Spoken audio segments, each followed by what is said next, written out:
नमस्कार, मी पंजाब डक. राज्यातल्या सर्व शेतकऱ्याला सांगू इच्छितो की राज्यामध्ये पूर्व विदर्भ, पश्चिम विदर्भ, दक्षिण महाराष्ट्र, उत्तर महाराष्ट्र, कोकणपट्टी, खानदेश, मराठवाडा सर्व शेतकऱ्याला सांगू इच्छितो की आज पुणे, नाशिक, सातारा, बऱ्याच भागामध्ये मुंबई सगळीकडे पाऊस सुरू झाला.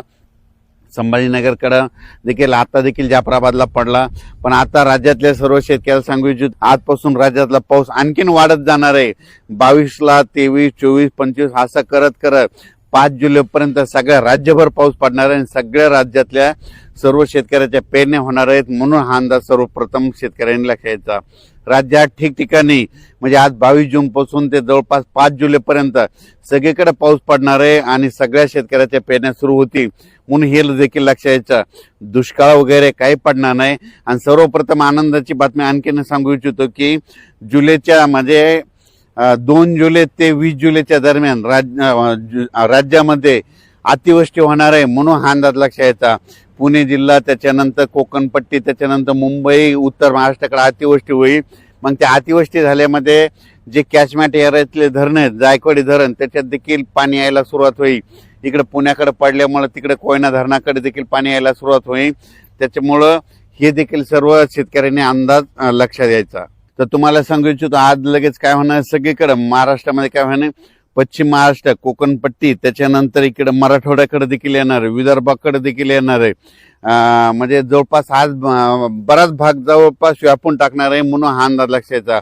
आजच्या पेक्षा आणखीन उद्या 23 तारखेला आणखीन 23 जूनला आणखीन बऱ्याच भागामध्ये व्यापून टाकणार आहे. 24ला 25 असं करत करत सगळीकडे वाटणार आहे. म्हणजे सांगायचं झालं तर विदर्भामध्ये सांगायचं झालं तर वर्धा, नागपूर, भंडारा, गोंदिया, चंद्रपूर, यवतमाळ, वाशिम, अकोला, बुलढाणा, अमरावती ह्या परिसरात देखील म्हणजे आजपासून पावसाला वाढायला सुरुवात होणार आहे. म्हणून हा अंदाज लक्षात घ्यायचा.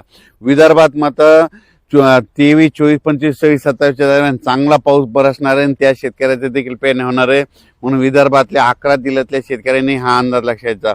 मराठवाड्यात देखील आज बऱ्याच भागामध्ये म्हणजे परभणी जिल्हा, लातूर जिल्हा, बीड जिल्हा, धाराशिव जिल्हा, जालना जिल्हा, संभाजीनगर आज देखील बऱ्याच भागामध्ये पाऊस दाखल होईल. पण उद्याच्याला आणखीन ह्या 5-7 दिवसामध्ये मात्र सगळीकडे दाखल होऊन मराठवाड्यातल्या देखील शेतकऱ्याच्या पेरण्या सुरू होतील. म्हणून हा अंदाज सर्व शेतकऱ्यांनी लक्षात घ्यायचा.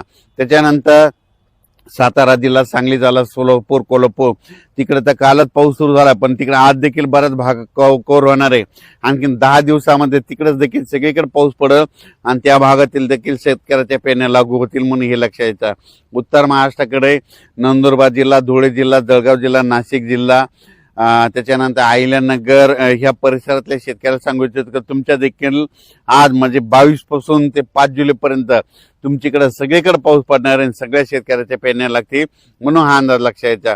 शेतकऱ्याला विनंती, शेतामध्ये पाऊस पडल्याच्या नंतर जमिनीमध्ये ईदभर ओल गेली तर तुम्ही कधी पेरणी करू शकता. म्हणून हा अंदाज लक्षात घ्यायचा. 4-6 बोटावर जर ओल केली तर तुमच्या पेरणी खराब होते. त्याच्यामुळे 4-6 बोट पेरणी करू नये.